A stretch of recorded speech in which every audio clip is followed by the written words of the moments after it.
Hi, family. Hope you're doing fine. Hope you're enjoying this Tuesday, and I hope you had a wonderful weekend. Okay, so family, it's back to business for us. So let's discuss this situation with the Democrats, okay, and how they ousted Joe Biden, which, hey, I mean, Joe Biden didn't do anything for Black people anyway. And now the Democrats have openly and acceptingly embraced Kamala Harris. Okay. So, I don't have a huge issue with Kamala other than two things. Number one, how she did Black men in California by locking them up and even having evidence as to one young man that would have possibly exonerated him, and she refused to allow that information um, into play in his trial, and ended up having to comply because the information did exonerate the young man, and that was the only way that she would do it. Number two is when they were running, when she was Joe Biden's running mate for the vice presidential position, and when she was asked about would she do anything specific for Black people, and she absolutely, hands down, said no. Those are my two concerns with Kamala Harris, because Kamala Harris is a Democrat first. Uh, I've never heard Kamala identify as a Black woman. Um, However, okay, everybody is calling her Black, everybody, and the Democrats and everything else. But okay, let's go with that. Okay, she did join a Black woman sorority. Okay, so maybe she does kind of, to some degree, identify or feel more accepted by Black women. And okay, and my only question is, Kamala, what are you going to do for Black people in general?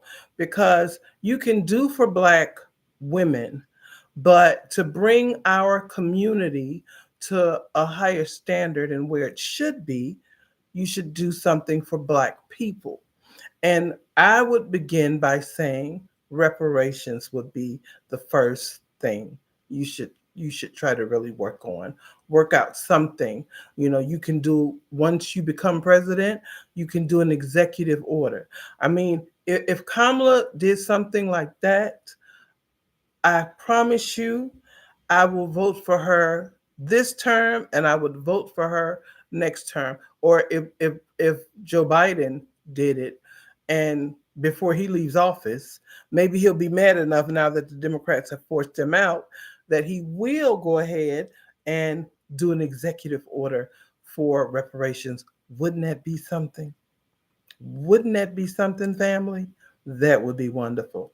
But the only two issues that, I mean, hugely, that I have with her is her not doing anything for Black people, and then her doing, when she was a prosecutor, being against Black men.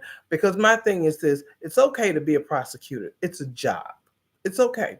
I mean, I've had jobs and careers and things that I've had to do that I might didn't completely agree, with the principal causes, but I did it because it was a job.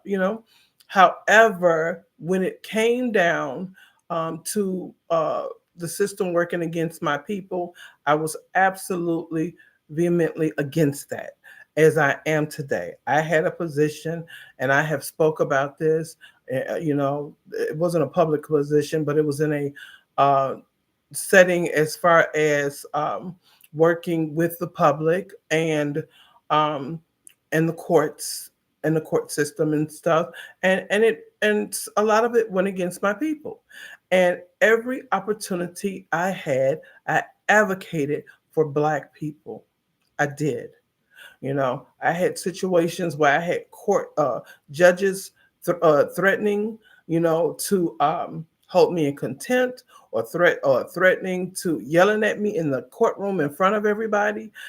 I've had at least three judges, two Caucasian, and one was, I believe he was Asian or Hawaiian or something, But I've had uh, three instances where judges have actually yelled at me to the top of their lungs. I didn't care, because I'm not going to allow you to railroad my Black people. That's the only issue. I'm saying now you are in this position, Kamala. We are watching you. We are watching you. Black women are watching you and seeing what you're going to do. You know, Look, I'm all for Black women being elevated in this country, because they should be. Because as Malcolm X said, the Black woman is the most unprotected woman on the planet, and he was right. Black women should be protected at all costs, because we are we are the blueprint. We are. And it's been proven scientifically that we are the blueprint. So we should be protected. But I'm also for elevating and raising my people as a whole. So elevating and raising Black people. That includes Black men. That includes Black men. And I will say this, I know there will be some Black men that will not vote for her, but I know there will also be Black men that will vote for her. And it's your own decision. But I would say this, Black people, it comes a time that we have to really, truly come together as Black men and Black women in America. And when I say, every time I say America, I don't mean with a CA, I mean with a KKKA, Black family. We have to come together. It's not the big eyes and the little U's. So, Black men, you're not the only one that's in the community or in this country that are being put at risk every day. It is Black men being put at risk and being taken out, and it is Black women as well. We have to understand that. So it's not, it's just us. No, it's just us. No, it's all of us. We have to come from that standpoint. And until we come from that standpoint of being together, they're not going to take us seriously. And maybe if we come together, we can pressure Kamala, if she wins in November, for the next 4 years. Don't do what we ask you, and see where that'll get you in 4 years from now. Let's come together, Black people. It is time for us to come together.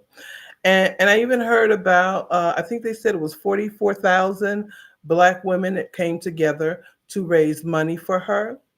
I'm all for that. I'm all for that. But I hope these same Black women are looking at the issues that the Fearless Fund is having. I think it's located in Atlanta, Georgia.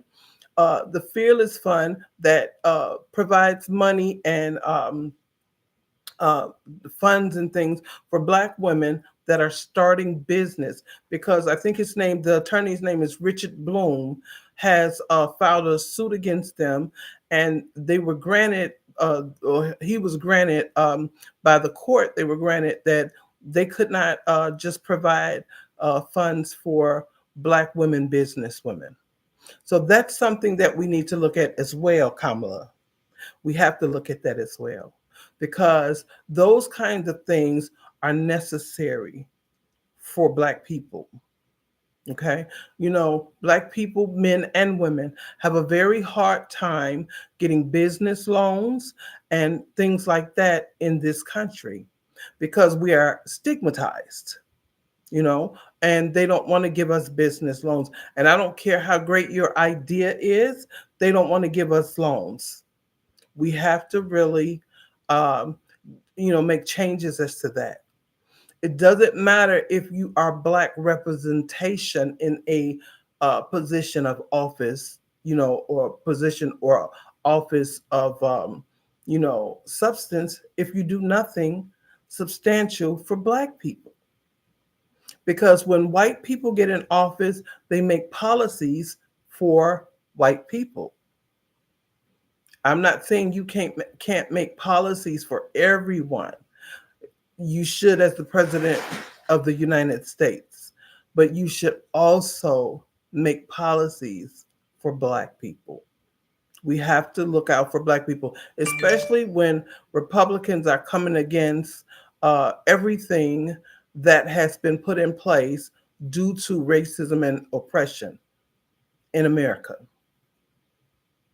That's something that, if you're really serious about maintaining or getting, if you're really serious about getting, maintaining, and keeping the Black vote and the Black women vote, and even the Black men vote, you must be very serious about how you're going to move forward in the future now.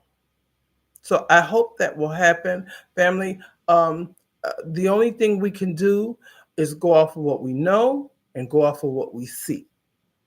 Okay, what we've seen hasn't been very good, and what we know hasn't been very good. Hopefully, she can change that, and maybe we can see something different now. I mean, that's what I'm hoping anyway. Um, a lot of people right now have Black people have backed out of voting Democratic, and some people are even supporting Trump. I could never support Trump, family, and I'm gonna tell you why. And I don't know if many of you know this. During the last I think it was 6 to 8 months of Trump's term, when he lost, after he lost the race, especially, Trump signed more um, death uh, warrants, or let me say this, he refused to stop executions on Black men. I think there were 8. And I think 5 of them, they had evidence that could have exonerated these Black men. And Trump refused to do it. He allowed these Black men to go to death. He allowed these Black men to be killed. See, that is my problem right there with voting for Trump. I don't care about the money because I'm doing fine. And even if I wasn't doing fine, I don't care about the money. It's not just about money. It's also about policies, and it's about your actions and what you will do to Black people. And if you will allow Black people to be murdered, because that's murder. If people are in prison for crimes that they did not commit, and they've been set up by law enforcement, or it wasn't really investigated properly as it should have been, or there were investigators that were very biased, or they were prosecuted only on circumstantial information or evidence, and then there came other evidence by way of either biological, that's DNA and things like that, or however, and it would have exonerated them. And you don't jump at that and say, hold up, stop. You know, just like there was a young woman, I think her last name was Massey, or I don't recall her first name. I apologize, family, but was just shot in the face, by a cop, a white cop in Illinois. I'm from Illinois. I know how racist they can be there. Family, it is to a point now that we truly have to understand that we have to be very serious about casting our votes and who we cast it for. I am not a Democrat and I am not a Republican.